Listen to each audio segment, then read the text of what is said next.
Hello everyone, Tom here. A few weeks ago, I started a poll around the recent news that the CMA is reviewing membership pricing for grocers in the UK market. And from that debate on LinkedIn, I got into several really interesting conversations, one of which was with an ex-colleague, Tom Nichols, who we worked together many years ago at Collinson. And we've both gone our separate ways since then onto very interesting things. But the debate really was fascinating around what this might mean for loyalty in general, not necessarily just for the grocers in concern of the CMA. So we thought that we'd do this debate live here on the screen and make it available to everyone as an interesting case study. So Tom, please, can you introduce yourself to the community? Of course. Tom, thank you for having me, first of all. Hi, everyone. I'm Tom Nichols. I help lead the growth and marketing practice at Baringa, which is a consultancy firm. My main personal focus is on customer loyalty. So I've spent the last probably 10 years or so designing and launching programs across retailers, airlines, hotels, but also wider loyalty strategies, because as we know, loyalty is not just about having a program or a scheme, because it impacts us so much more. So I think it was a really interesting topic when this came out, like a week and a half ago when the CMA announced the review, and immediately Tom and I struck up that conversation because of actually the impacts to loyal customers beyond just having a program or a scheme, although having a program or a scheme in a sense is a really core part of it. Yeah, no, exactly. Yeah. Now, can I ask one small piece of admin, Tom? Could you lean in just a little bit just to make sure that your microphone picks up everything that you're saying? Yeah, great. I mean, this is really fascinating what's going on with the CMA. I mean, for those of you that aren't aware, so the CMA has launched a review of membership pricing, which is very prevalent in the UK market at the moment. And they are in particular, I think they're looking at a number of different retailers, but in particular, they've named Tesco and Sainsbury's for the application of membership pricing. So very good discounts, but only available to people who scan their Nectar card. And this is being reviewed, and it's a very interesting step in the marketplace, especially for the loyalty industry. So tell us, what are your views on what the CMA are looking to do? So I think the first question, Tom, just for everyone listening, is who are the CMA? What is the CMA? The CMA, for those of you who don't know, is the UK competition regulator, basically a non-ministerial government department that are responsible for strengthening the business competition and preventing and reducing anti-competitive behaviours. So basically, they're the government's UK competition regulator. And over the past couple of months and years, I think they've had a deliberate spotlight, or shone a deliberate spotlight on recent high price rises in the grocery sector. And they brought it down to a few different factors, of which one is this growth in loyalty membership pricing that we see from the likes of Sainsbury's. And I think what they're doing, and this review is due to start in the new year, is basically looking into whether that mechanic, the loyalty pricing, is fair and is applicable to consumers. One of the main arguments within that review is looking at unit pricing in particular.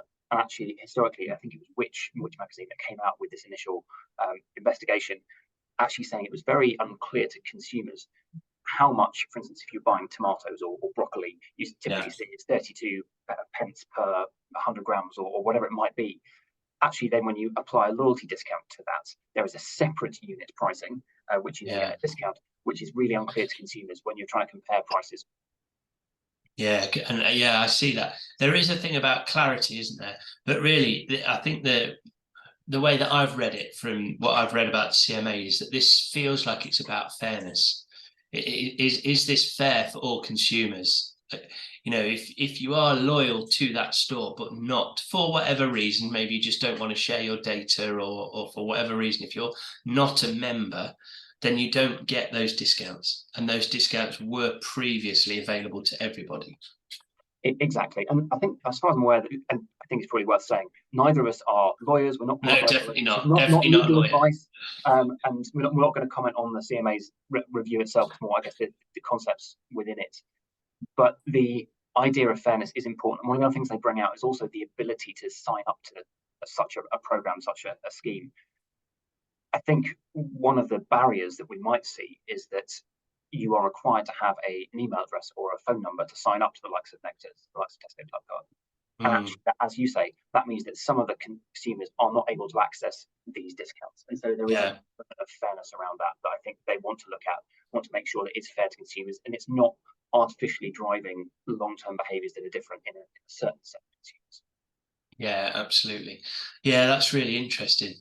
I think I I don't know what I think really, but what I do think is if those offers are applied to the base, the whole bit, it should be across all formats of stores. And I don't believe that it's those offers are similar across every format of different retail outlets. And we're not. I don't think the CMA review is limited to Sainsbury's and Tesco. I think those are the names that the media has capitalised on. But there are other brands that are doing membership pricing in the UK and all across Europe. This is a big trend, and I get why the retailers are trying to do that. I think there was an issue after COVID of kind of complacency around loyalty programs and people just not using the card. And I think that the grocers and the other retailers, the high street retailers, they're using this as a way of getting the penetration back up. They want people to get that card out of their purse or their wallet, scan it, use it, re-engage with the program. And I think that's a major reason, or a reason why they're doing it. Obviously, there is economic pressure on everybody at the minute. So I think that the retailers are genuinely trying to offer really good pricing. But within that, there is perhaps an element of unfairness. I agree, Tom, completely. And I think the creating that two-tier pricing structure, I think that's one of the core issues. But also with that element of inaccessibility, how easy is it to sign up? What do you need to do to sign up?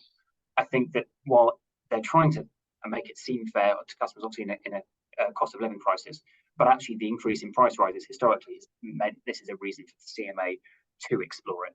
And I think the impact is the long-term impact rather than just sort of the typically loyalty pricing or loyalty discounts that you might see are more like a sort of one and done 20% off your basket of products. But actually it's then the impact of this pricing and the fixed pricing long term that I think this two-tier structure I think is the specific thing that they are looking at.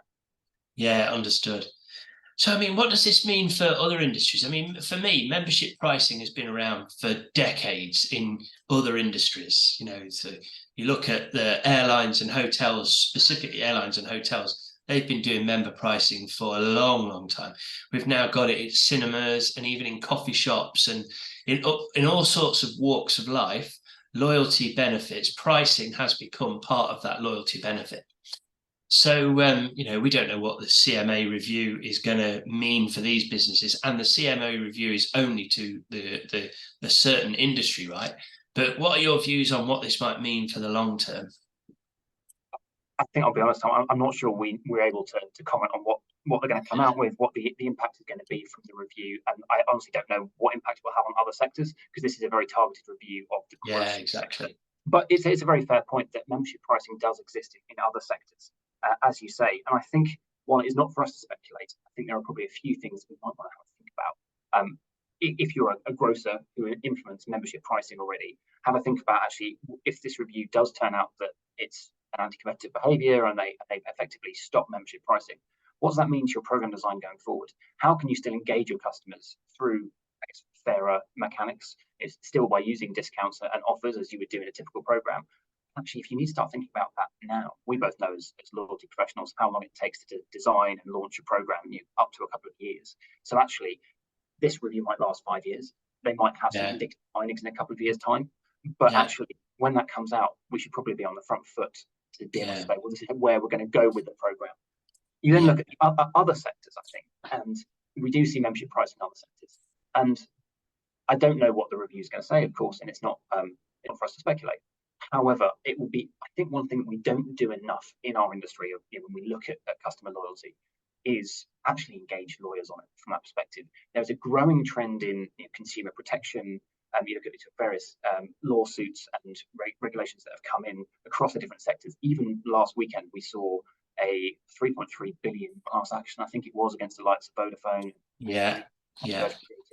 For loyalty penalty pricing. So if you're loyal to it, actually being given increased charges if you're a loyal customer. This focus in some industries on consumer protection. I think when we design loyalty programs or wider customer propositions, we always want to design around the customer, right? Because that's who we are, that's what we do. We then engage the business and we talk to people about the CFO, thinking about actually what's the impact on the P&L, what's the cost of points, what's the liabilities going to look like. I don't think we probably spend enough time talking to the lawyers. And I think that's with this in mind, potentially some of these mechanics have contributed to the CMA review, and that could end up being quite costly for them in the long term. I think for me, it's a question of actually, as part of our proposition design, we should be closer to the sorts of risks that come out from this growing trend. Yeah, absolutely. I think it is becoming just more litigious generally, not necessarily around pricing, but we need to think about these things. There's been brands been burned in other areas, especially with respect to greenwashing, where they're maybe claiming that they're doing charitable or sustainable behaviors that they're not necessarily doing, or their partners that they've chosen in that space aren't as accredited as they should be. So I think you're right. I think a lot more due diligence needs to be done when designing a loyalty program. And I think we are moving into a time where loyalty is becoming more about emotional connection, more about CSR, more about experiential partnerships, content providers, etc. And when you bring in partners in, you need to think very carefully, along with pricing, you need to think very carefully about what that does to your brand, and are they accredited to the level they should be, etc. So I think there's a lot more detail needs to go into program design, especially with the lawyers' help. Yeah, 100%. I think just the only other piece on it is then also that accessibility point that the CMA has called out. With this specific example, looking at it is creating two-tier pricing. It might affect behaviour long-term artificially, but it also means, as you said earlier, it's inaccessible to a portion of the customer who don't sign up, or indeed people who can't sign up because they don't have any interest, they don't have a phone number.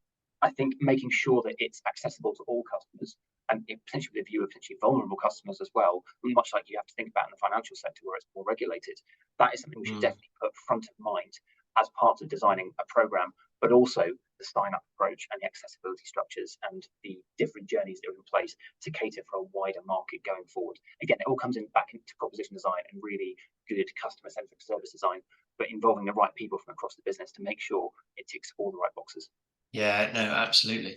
Yeah, so brands are going to have to think about this. I mean, it's going to be fascinating to see what the CMA come up with. I know it's going to take a long time before we'll have all forgotten about it by the time the results will actually come out. But it will be very interesting to see, and I think it will have a knock-on effect to the industry and to program design in the future. So let's see.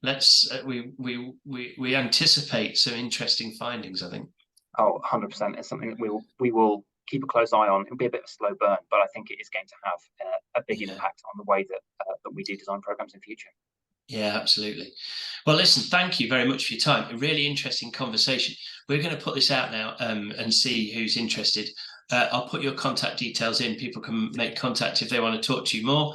But yeah, it's been a pleasure to speak to you and great to be back in touch after all these years. Likewise, Tom. Thank you very much, and thank you for having me. Right. Yeah, my pleasure. Thanks very much. We'll speak again soon.